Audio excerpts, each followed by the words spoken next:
அடங்கழில் சம்பத் தடங்க கண்டு ஈசன் அடங்கழில் அகுதென்னு அடங்குக உள்ளேன்னு ஆழ்வார் சாதிக்கிறார். நமக்கு ஒரு சந்தேகம், அவரோ மிக பெரியவர், நானோ மிக எளியவன். ஒரு துரும்ப கொண்டு போய் கடல்ல போடுங்க, சின்ன துரும்ப கொண்டு போய் கடல்ல போட்டீங்கன்னா அது அப்படியே அலை அடிச்சுன்னு கொண்டு வந்து வெளியில தள்ளிடும் இல்லையோ, ஏன்னா உள்ள இருக்காது. அதை போல நமக்கு ஒரு சந்தேகம், பகவான் கடலாட்டம், நான் துரும்பாட்டம், அப்படியே நான் கொண்டு போய் அவர்கிட்ட விழுந்தாலும் அவர் என்ன தள்ளி தள்ளி வெளியில தள்ளிவிட்டார்னா, ஏன்னா கடல் துரும்ப தள்ளி விட்டுருமோ இல்லையோ, அதை போல என்னையும் தள்ளிவிட்டார்னால். ஆழ்வார் திரும்ப கேட்டார், துரும்பு கடலை வெளியில தள்ளிவிடுத்தே, ஆனா அதுக்குள்ள திமிங்கில 100 இருக்கே, அதுகளையும் வெளியில தள்ளலே. அதுக்குள்ள பவளப்பாறைகள் இருக்கே, அதையும் தள்ள மாட்டேங்கிறது. அதுக்குள்ள எத்தனை நீர்வாழ் ஜாதி இருக்கு, அதெல்லாத்தையும் தள்ளுறதே இல்லை. ஆனா துரும்ப போட்டா மட்டும் கடலை தள்ளி விடுறதோ இல்லையோ, ஏன்னு விசாரிச்சு பாத்தியான்னு ஆழ்வார் கேட்டார். தெரியல, தேவரீரே சொல்லும் எங்களுக்கு எதனாலேன்னு தெரியலன்னா, அந்த துரும்பு நான் கடலுக்கு அடங்கியவன்கிற எண்ணம் அதுக்கு இல்லை, நான் வெளி மனுஷன்னு நினைச்சுக்கிறது. அந்த துரும்பு நினைக்கிறது எனக்கும் கடலுக்கு என்ன, நான் நிலத்தை சேர்ந்தவன், அதை நினைச்சாலே அந்த கடலுக்கு பிடிக்காது, அது வெளியில கொண்டு வந்து தள்ளிவிடும். ஆனா திமிங்கிலமோ மீனோ பவளப்பாறையோ முத்துப்பாறையோ நாம வாழறதுக்கு இடம் கொடுத்திருக்கிறது இந்த கடல் தான், அதுக்கு நாம உண்மையா இருக்கணும் அப்படின்னு நினைக்கிற சொல்லியோ கடல் தள்ளவே தள்ளாது. அதே போல நாம பெருமானுடைய திருவடிக்குள்ள அடங்கியவன், அவரைத்தான் ஆசிரியமா கொண்டிருக்கோம், அவருக்குத்தான் உண்மையா இருக்கணும் என்கிற எண்ணத்தோட இருந்தா அவர் ஒரு நாள் தள்ளவே மாட்டார். விதித சகி தர்மஜா சரணாகத வத்சலா தேன மைத்ரி பவத்து தேர். சீத ராவணனுக்கு உபதேசிக்கிறாள், ராவணா போ, ராமன் திருவடிகளை பற்று, அவன் கையையாவது பிடி, அவனுக்கு மித்திரன்னு சொல்லிக்கொள். அப்ப ராவணன் கேட்கிறதா பெரியவாச்சான்ல சாதிக்கிறார். இது என்ன, அவரை நான் இவ்வளவு தூரம் விரோதிச்சுட்டு ஒன்ன தூக்கின்னு வந்துட்டு திரும்ப போய் நான் சரணம்னு சொன்னா ஏத்து போறோம், கொன்னிட மாட்டாரோ? சீதை சொல்றா, சரணாகத வத்சலா, யாரு சரணம்னு வந்தாலும் அவன் எப்பேற்பட்ட கொடியவனாக இருந்தாலும் என்னை ராமன் கைவிட மாட்டான். எந்த தைரியம் ராமன் பேர்ல அந்த ஸ்ரீமகாலட்சுமிக்கு இருக்கிற உறுதி, அவ்வளவு தைரியமா ராவணன் வெட்டு கொல்லுன்னு இருக்கச்சே பேசுறாள். அப்பனா அந்த ராமனுடைய குணத்துல எவ்வளவு உறுதி இருந்திருக்கணும், எத்தனை நம்பிக்கை இருந்திருக்க வேண்டும். அன்னைக்கு சீதைக்கு இருந்த நம்பிக்கை நமக்கும் இருக்க வேண்டும். ஒரு நாளும் தன் சொத்த சுவாமி கை விட்டுட மாட்டார், அவர் முயற்சியில வெற்றி பெற்றே தீருவார். அப்ப நாம் அதுக்கு என்ன பண்ணணும்னால், முயற்சியில் குறுக்கே புகுந்து கெடுக்காமல் இருந்தால் போதும். அப்ப பிராபியம் பேற்றை அடைவதற்கு எது வேணும்? ஆத்ம ஞானமும் அப்பிரதிஷேதமும் வேணும். ஆத்ம ஞானம்னால் பகவானுக்கு தாசன் ஜீவன், பகவானுக்கு சேஷன் ஜீவன், பகவானுக்கு பரதந்திரன் ஜீவன். அவன் தான் சேஷி, நாமெல்லாம் சேஷர்கள். அவர் சுவாமி, நாம தாசர்கள். அவர் சொத்த உடையவர், நாம சொத்தா இருக்கிறவா. ஆகவே அவனுக்கு அடங்கி அவர் விருப்பப்பட்டபடிக்கு வாழ்ந்து கொண்டிருக்க வேண்டும்.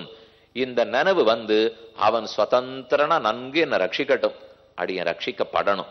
இந்த நன்னா புரிதல் வந்து அகங்காரம் மமகாரம் தொலைஞ்சதுனாலே சரணாகதி முடிந்தே விட்டது. அனன்ய சாத்தியே சுவாபீஷ்டே மகாவிஸ்வாச பூர்வகம் ததேகோபாயதாயாஞ்சா பிரபத்தி சரணாகதி.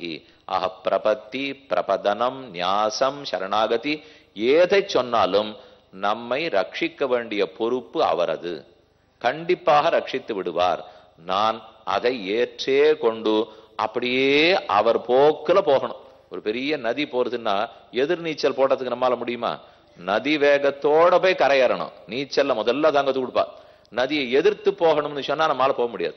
அப்ப நதி வேகத்தோட போவோம், அப்படியே சந்தர்ப்பம் பார்த்துட்டே இருப்போம், சட்டுன்னு கரையேறிடுவோம் இல்லையோ. அதை போல பெருமான்கிற நதி வேகமா அடிச்சுன்னு போகும். அந்த வேகத்தோட நாம போயிட்டே இருக்க போறோம். தானே அவரே கரையேற்றி விடுகிறார். திருக்கமலபாதம் வந்து என் கண்ணினுள்ளலா நிற்கிறதேன்னு ஆழ்வார் சாதிக்கிறார். முதல்ல பெருமான் தான் முயற்சி அடியெடுத்து வைத்து நம்மை நன்கு கை கொள்ளுகிறான். இது சரணாகதியின் முக்கியமான தத்துவம். ஆத்ம ஞானம் வேணும். பகவானுக்கு சேஷன் ஜீவாத்மா, அவருக்கு அடிமை. அவனுக்கு பரதந்திரன் ஜீவாத்மா, அவர் பிரயோஜனம் தான் என் பிரயோஜனமாக இருக்க வேண்டும். இந்த எண்ணம் வந்ததுனாலே சரணாகதி பலித்ததுன்னு அர்த்தம். தீனமா பகவானை பார்த்து, ஹே தீனநாதனே, அநாதனே, அநாதர்களுக்கு நாதனே, ஸ்ரீநாதனே, தேவரீரே அடியேனை ரட்சித்தருள வேண்டும். இப்படிங்கிற வார்த்தை சொன்னதும் உம்மனுகிரகத்தாலதான். வரத தவகலு பிரசாதாதிருத்தே சரணமிதி வச்சோபி மேனோதியாது. கூரத்தாழ்வான் வரதராஜ்தவத்துல சாதிக்கிறார். உம்முடைய பிரசாதம் இல்லாமல், ஹே வரத தவகலு பிரசாதாதிருத்தே, உன்னுடைய பிரசாதம் இல்லாமல் என் நாக்கு புரண்டு சரணம்ங்கிற வார்த்தை வந்திருக்குமான்னா வராது. நம்ம புத்தியில ஒண்ணு படுறது, அதுல பட்டது வாய் வார்த்தையா பேசுறதுக்குள்ள எத்தனை தடங்கள் வரலாம் தெரியுமோ?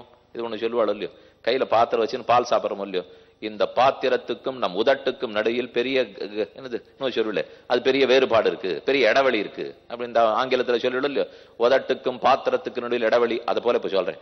புத்திக்கும் வாய்க்கும் நடுவில் எவ்வளவு பெரிய இடைவெளி இருக்கு தெரியுமோ? நினைச்சத்த பேசுறதுக்குள்ள எவ்வளவு குழம்புறோம். இப்ப நீங்க கூட தான் பார்த்துட்டு இருப்பீள், 7:10 இன்னைக்கு இவர் எப்ப முடிக்க போறார் அப்படின்னு நினைச்சிடுவீள். எழுந்திருந்து எப்ப முடிக்க போறேன்னு கேட்பீடா? கேட்க மாட்டீங்களோ இல்லையோ. இருக்கட்டும் சாமி, ஏதோ சபை அடக்கம்னு ஒண்ணு இருக்கு, வந்திருக்கவர் எப்படி நீ கிளம்பிட போறார், நாளில இருந்து நம்ம பாட்டை நம்ம பாத்துக்கலாம் அப்படின்னு சும்மா இருந்துருவீள் இல்லையோ. அப்ப நினைவு வாய் வார்த்தையா மாறுறதுக்குள்ள எவ்வளவு பாடு பாருங்க. அத போல எனக்கு இருக்கிற அகங்காரம் மகாரெல்லாம் அடங்கி சுவாதந்திரம் எல்லாம் போய் ஈஸ்வரனே உன் திருவடிகளே சரணம்னு வர்றதுக்குள்ள எங்க மாறிப்படுமோ, எங்க புத்தி பேதரிச்சு படுமோ. அதனாலதான் சரணம்னு நாக்கு புரண்டு சொன்னதும் உன் அருள் அல்லாமல் நான் சொல்லியிருக்க போறதில்லை. சரணமிதி வச்சோபி மேதோதியாது ஜனன மரண சக்கர நக்கராஸ்பதே அகதிர் அசரணா பவாப்தௌ லுடன் பவம் என்னும் சாகரம். பெரிய சம்சார சாகரத்தில் இப்படி அப்படி துன்பப்பட்டு இருக்கேன். இது பெரிய முதலையாட்டம் இருக்கு. முதல்ல என்னுடைய 2 பல்லு தாடைக்கு நடுவுல நான் இடுக்குல அகப்பட்டு இருக்கேன். பவாப்தௌல் உடன் ஜனன மரண சக்கர நக்கராஸ்பதே. ஜனன மரணம்னு 2 தாடை. புனரபி ஜனனம் புனரபி மரணம் புனரபி ஜனனி ஜடரே சயனம்.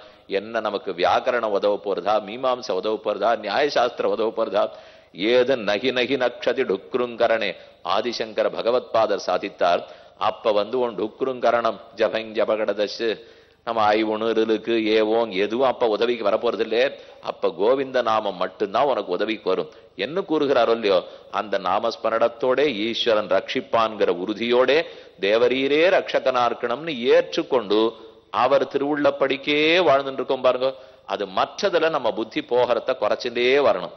வர வர அவரிடத்துல புத்தி ஈடுபாடு கூடிண்டே போறது. இப்ப ஒரு கேள்வி, பகவானிடத்துல விருப்பத்தை அதிகரிச்சு நுடுத்து அவர் கைங்கிறத கூட்டினுட்டு அப்புறம் உலகப்பற்றுதலை விடணுமா, அல்லது உலகப்பற்றுதலை விட்டப்புறம் தான் அவர்கிட்ட வரணுமா?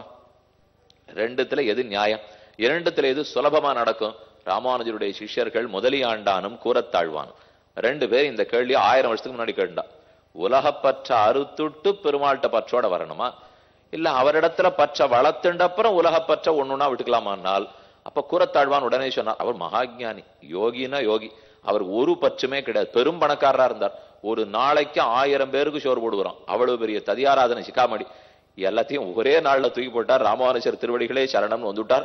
ஆனந்தமா வாழ்ந்துட்டு இருக்கார். அந்த சுவாமி சொல்றார், மொத்த பற்றுதலையும் விட்டுட்டான் கடவுள் இடத்துல போகணும். அப்ப முதலியாண்டான் என்ன தெரியுமா பதில் சொன்னார்? அப்ப அநேகமா நீர் ஒத்தர் தான் வருவீர், வேற யாரும் வருவாளான்னு எங்களுக்கு தோணல. இப்போ எல்லா பற்றையும் விட்ட பிறந்தான் வரணும்னா யார் வர முடியும்? இப்போ அப்ப அவரை பற்றிக்கணும். அவரை பற்ற பற்ற பற்ற மற்ற பற்றுதல்கள் விட்டு கொண்டிருக்க வேண்டும். அவரிடத்துல மேல ஆசை வளர வளரத்தான் தன்னடையே மத்தது போடும். நம்ம மனசுல இப்ப அழுக்கு நிறைய இருக்கு. பகவானை கொண்டு கொடுத்தன வச்சிடணும். வச்சுட்டா சில பேரை கொடுத்தன வச்சா அதுக்கப்புறம் வீட்டை அவ பாத்துப்பா. தெரியும் நான் என்ன சொன்னேன்னு உங்களுக்கு தெரியுறது இல்லை. இப்போ அவளை கொண்டு வச்சுட்டோம்னா அப்புறம் அநேகமா நம்மது இல்ல வீடு அப்படின்னு ஆயிடாதா? அது இப்ப நிஜமா ஒரு இடத்துல நடக்க போறது. நம்ம வீட்டுல நடந்தா அது நமக்கு பிடிக்காது. ஆனா மனம் என்னும் வீட்டுல அது நடந்தாத்தான் நல்லதா இருக்கு பாருங்க. கடவுளை கொண்டு இதுல குடி வச்சுட்டோம்னால் மத்த எதையும் அவர் அங்க இருக்கவே விட்டுறது இல்லை.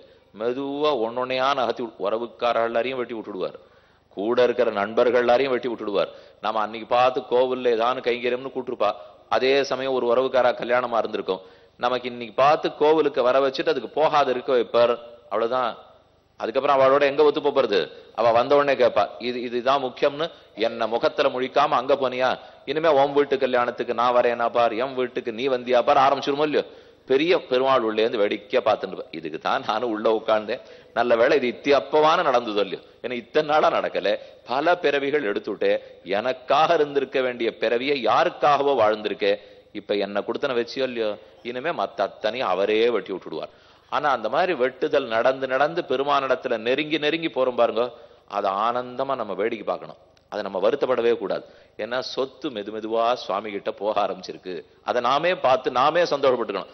அப்ப பார்த்து எழுந்து நின்று, ஓஹோ இனிமே கோவிலா உறவுக்காராளான்னா நம்ம கொஞ்சம் உறவுக்காரால பார்க்கணும் சாமி, இந்த பெருமாளை பார்த்து ஏதான் என்ன இழுத்துன்னு போயிட்டாருன்னா கஷ்டம்னு ஆரம்பிக்க கூடாது. அதுக்கு தான் திரும்ப திரும்ப பிரார்த்திச்சு கொள்றேன். இப்போ அது தானே போறது. அது போற வழியில அது போக அதை பெருமான் தன்னிடத்துல சேர்த்துனுடுவார். அதுக்கு குறுக்க நாம கெடுக்காமல் இருந்தாலே போதும். அப்போ ஆழ்வாரே பாசுரத்துல சாதிக்கிறார், மற்ற அடங்கலும் எல்லாம் அடங்க அவன்கன் அடங்கலும் எல்லாம் விடும்பொழுதாக்கை விடும்பொழுதென்னேன்னு பாசம். அதாவது மற்ற இடத்துல இருக்கிற மற்ற வன்பாசங்கள் முற்றவிட்டு பாதமடைவதன் பாசத்தாலே மற்ற வன்பாசங்கள் முற்றவிட்டு அவன் பாதத்தடையணுங்கிற பாசத்தால் உலகத்துல இருக்கிற வன்பாசங்கள் மெதுமெதுவா விட்டுடும். பரமாத்மனியோ ரக்தா விரக்தா அபரமாத்மனி. பரமாத்மாவிடத்துல மேலும் மேலும் விருப்பம், அவனை தவிர மற்ற இடத்துல வெறுப்பு. விருப்பு வெறுப்பு அது தன்னடையே ஏற்படும். இதுக்கு நாம செய்ய வேண்டியது என்னன்னால் மேன்மேலும் நிறைய அவரை பத்தி கேட்கணும், அவர் குணங்களை பத்தியும் சேட்டிதங்களை பத்தியும் நினைக்கணும். நினைக்க நினைக்க உடனே உடனே கைங்கரியம் பண்ணிட்டே இருக்கணும். ரெண்டும் தேவை. வெறும நினைச்சுட்டே வெறும கேட்டுட்டே இருக்கிறவாளா இருந்தா அப்புறம் செயலே வராது. அனுஷ்டானம் இல்லே கைங்கரியம் இல்லைன்னா பாவம் போகாது. அது ஒண்ணு பெரிய மூட்டை கூட உட்காந்துருக்கோம் இல்லையோ, அதை தள்ளினாத்தானே மேற்கொண்டு நம்ம மார்க்கத்துல முன்னேறதுக்கே முடியும். அப்ப பக்தியில வளர்றோம் முன்னேறுகிறோம்னு சொன்னால் அவருடைய எண்ணத்தினாலே ஆனந்தம் ஏற்படணும், அகங்கார மமக்காரம் தொலையணும். இருக்கிற நம்மால முடிந்த அளவுக்கு கைங்கரியங்களை பண்ணிக்கொண்டே இருக்க வேண்டும். ஆகவே உங்கள்கிட்ட மறுபடியும் பிரார்த்தனை, ஞானத்தை மட்டும் வளர்த்து கொண்டால் மோட்சம்னு நினைக்க வேண்டாம். ஞானம் வளரும், தன்னடையே வளரும். மேல மேல ஞானத்தையே வளர்த்துட்டு அனுஷ்டானமே இல்லாத படுத்தினால், கைங்கரியம் இல்லாத படுத்தினா எப்படி பெருமாள் ஆனந்தப்படுவார் சொல்லுங்க. ஆக அவர் கொடுக்கிறேன்னு உறுதி கொடுத்துட்டார். அந்த உறுதியான நம்பிக்கையோட மேற்கொண்டு கைங்கரியத்தில் ஈடுபடணும். சரணாகதி பண்ணிடுறோம். தேவரீரே உபாயம் ஏற்றுனுட்டே. இந்த சரணாகதிங்கிறது என்ன மாதிரி தெரியுமோ, இது பண்ணத்தினால பெருமாள் மோட்சம் கொடுக்கிறாருங்கிறது இல்லை. இதை நாம பண்றோம், பண்ணின பிற்பாடுதான் மோட்சம் கொடுப்பார். சரணாகதி ஆன பிற்பாடுதான் முக்தி கிட்டும். பண்ணாட்டா மோட்சம் கொடுக்கவே மாட்டார். ஆனால் பண்ணினத்துக்காக அவர் மோட்சம் கொடுக்கல. ரொம்ப குழப்பிட்டேனோ. பண்ணின பிற்பாடுதான் மோட்சம் கொடுப்பார். சரணாகதி ஆன அப்புறம் தான் மோட்சம் கிடைக்கும். ஆனா சரணாகதி பண்ணத்துக்காக அவர் கொடுக்கல. பின்ன எது அவர் கருணையால் அவர் கொடுக்கிறார், அவருடைய கிருபையால் அவர் மோட்சம் கொடுக்கிறார். அப்ப நான் எதுக்கு சரணாகதி பண்றேன்னா, அந்த மோட்சம் கொடுக்கறச்சே நான் ஏத்துக்க தயார்னு அவர் இடத்துல அறிவிக்க வேண்டாமா? அவர் கொடுத்துட்டார், கொடுத்தத்தை நான் ஏற்றுக்கொள்ள வேண்டும் இல்லையோ. இந்த போஜனத்துக்கு க்ஷுத்து போலேன்னு சொல்லுவார்கள். நமக்கு பசி எடுக்கிறது, பசி எடுத்தா தானே நன்னா சாப்பிட முடியும். அதுக்குன்னு பசி எடுக்கிறதுக்காக உணவு கிடைக்கல. உணவு கொடுக்கிறவனிடத்துல இருக்கிற கருணையினால எனக்கு உணவு கிடைச்சது. என் தாயார் உணவிட்டாள்னு சொன்னா அவருடைய கருணை காரணம். ஒரு அன்னதாத்தா உணவு கொடுத்தாருன்னா அவருடைய கிருபை காரணம். என் பசிக்காக அவர் கொடுத்துள்ள இப்போ. ஆனா உணவை பெறும்போது என்கிட்ட பசி இல்லைன்னு வச்சுங்க, அப்ப அனுபவிக்கவே முடியாது இல்லையோ. அதே போல நாம சரணாகதி பண்ணத்துக்காக அவர் கொடுக்கல, அவர் கருணையால பெருமாள் கொடுத்துடுறார். ஆனா கொடுக்கறதுக்கு நான் சரணாகதி பண்ணாத இருந்தேன்னு வச்சுங்க, அப்ப அதை ஏத்துன்னு அனுபவிக்கிறதுக்கு தயாரா இருக்க மாட்டேன்னு இல்லையோ. ரொம்ப சுலபமா பாருங்களேன், குளம் வெட்டி வச்சிருக்கா. குளம் வெட்டினதுக்காக மழை பெய்யுமா? பெய்யாது இல்லையோ. ஆனா குளமே வெட்டி வைக்காது இருந்தா மழை பெய்ச்சே என்ன ஆகும்? தண்ணீர் வீணாப்படும் இல்லையோ. அப்ப குளம் வெட்டி வச்சுட்டு காத்துட்டு இருக்க வேண்டியதுதான். வெட்டினத்துக்காக மேக மழை பொழியாது, அது தானே ஆசைப்பட்டு என்னைக்கு பொழியறதோ பொழியும். ஆனா அதுக்கு தயார் நிலையில நான் காத்துட்டு இருக்கேன் பாருங்க, அதுதான் சரணாகத்தின்னு சொல்லுகிறோம். ஆக பிரபத்தி சரணாகத்தினால் ஆத்ம ஞானம் அப்பிரதிஷேதம், அது நம்முடைய சைத்தன்யத்தையே வெளிப்படுத்துவதாக. பகவன்னு தேவரீர் மோட்சம் கொடுக்க இத்தனை நாளும் தடுத்துட்டு இருந்தேன், இனிமே தடுப்ப நீக்கிவிட்டேன், நாம் தடுக்க போவதில்லை என்று சொல்லி பெருமான் திருவடிகளையே உபாயமாக பற்றுகிறோம். இதத்தான் கண்ணனும் சர்வதர்மானு பரித்யஜ்ய மாமேகம் சரணம் விரஜ, தர்மாந்தரங்களை விட்டுடு, உபாயாந்தரங்களை விடு, என்னையே உபாயமாக பற்று, மாமேகம் சரணம் விரஜ, என் ஒருத்தனையே பற்று. பற்றினாய்ங்கிற எண்ணத்தையும் விட்டு பற்று. நீ பற்றினாய் என்கிற எண்ணத்தையும் வச்சுக்காதே, நான் பீடித்து கொண்டேன், நான் பிடித்து கொண்டேங்கிற எண்ணத்தை வளர்த்துக்கொள். நீ பற்றினாய்னு நினைச்சியானா அப்ப மறுபடியும் ஒந்தல்ல பொறுப்பு வச்சுக்கிற. பொறுப்பு வாண்டான்னு தானே என்னிடத்துல வந்திருக்கே. அப்ப நானே என் சொத்தை ஏற்றுக்கொள்ளுவேன்னு புரிந்து கொள்ளுவாய். சர்வதர்மானு பரித்யஜ்ய மாமேகம் சரணம் பிரஜ அகம் துவா சர்வ பாபேப்யோ மோக்ஷயிஷ்யாமி, நான் உன்னை எல்லா பாபங்களில் நின்னும் விடுவிக்கிறேன். சோகப்படாதே. சரணாகதனுக்கு சோகம் போறது ரொம்ப முக்கியம்.